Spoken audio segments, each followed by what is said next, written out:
ஆண் பிள்ளைகள் கண்டிப்பாக கற்றுக்கொள்ள வேண்டியவைகள். 5 முதல் 8 வயதுக்குள் நீச்சல் சொல்லிக் கொடுங்கள். தன்னை காத்துக்கொண்டு பிறரையும் காப்பாற்ற முடியும்.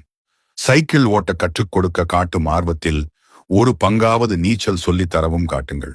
ஏனெனில் இரண்டுமே உடம்பை பேலன்ஸ் செய்தால்தான் வரும்.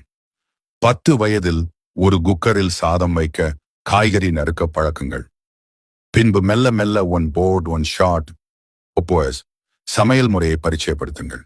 சிம்பிளா ஒரு கலந்த சாதம், தேங்காய், எலுமிச்சை, வெஜ் ரைஸ், தக்காளி சாதம் செய்யும் சமையல் முறைதான் இது. பிரெட் ஆம்லெட் போட சொல்லிக் கொடுங்கள். கையில் 500 ரூபாய் நோட்டுகளோ பச்சை வர்ண டாலர்களோ கத்தையாக இருந்தாலும் சில இடங்களில் ரொட்டி தவிர எதுவும் கிடைக்காது.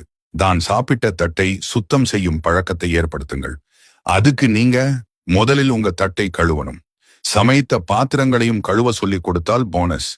பையன் எதிர்காலத்தில் நல்ல பொறுமைசாலியாக திகழ்வான்.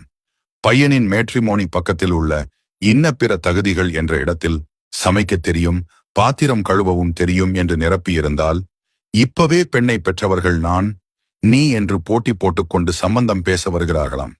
இன்னும் 10 வருடம் கழித்து சொல்லவே வேண்டாம். ஒளிமயமான எதிர்காலம் என் உள்ளத்தில் தெரிகிறது என்று உங்கள் மகன் பாடுவார். வாசித்தல் என்ற போதை பழக்கத்தை ஏற்படுத்துங்கள். முடிந்தால் வீட்டில் ஒரு நூலகம் அமைக்க உதவுங்கள். அப்பா அம்மாவுக்கு மாதா மாதம் பணம் கொல்லைப்புற வேப்ப மரத்தில் காய்க்கவில்லை என்று தெரியப்படுத்துங்கள். 15 வயதில் அவர் தனியாக சேமிக்க வழி செய்யுங்கள். பேருந்து, மின்சார ரயில் என எதிலும் பைசா கோபுரம் போல சாயாமல் 2 கால்களில் தஞ்சை பெரிய கோவில் போல நேராக நிற்க சொல்லிக் கொடுங்கள்.